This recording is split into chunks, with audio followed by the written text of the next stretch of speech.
বন্ধুরা, এই কোশ্চেনটা এসএসসি সিজিএল মেন্স 2022 কিন্তু এসেছিল।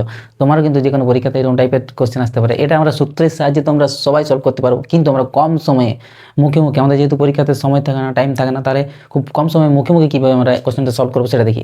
তো এখানে দেখছি আমার বলা আছে যে a + b = 6, মানে এ আর বি এর দুটো ভ্যালু যদি অ্যাড করা হয়, যোগ করা হয়, তাহলে কিন্তু আমার 6 হবে। আর সেই ভ্যালু দুটো যদি আমার গুণ করা হয় তাহলে কিন্তু আমার 5 হবে। তাহলে এইরকম 6-এর যখন 6কে আমরা যখন যোগ করবো, 2 + 4 হতে পারে, 1 + 5 হতে পারে, আবার 3 + 3ও হতে পারে।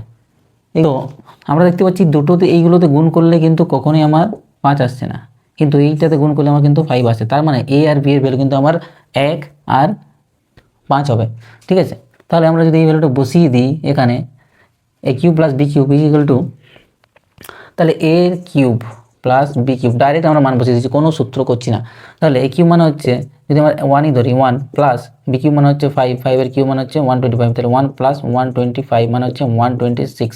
তাহলে 126, এইটা অপশান বি আমার সঠিক উত্তর। এটা কিন্তু আমরা খুব কম সময়ে অঙ্কটা দেখে একটু অঙ্কটাকে ভেবে আমরা কিন্তু উত্তর করে দিলাম। তাহলে এইরকম টাইপের আরও কনসেপ্ট পেতে হলে বা আরও শর্টকাট জানতে হলে আমার চ্যানেলটাকে অবশ্যই লাইক, ফলো অ্যান্ড সাবস্ক্রাইব করে রাখবে।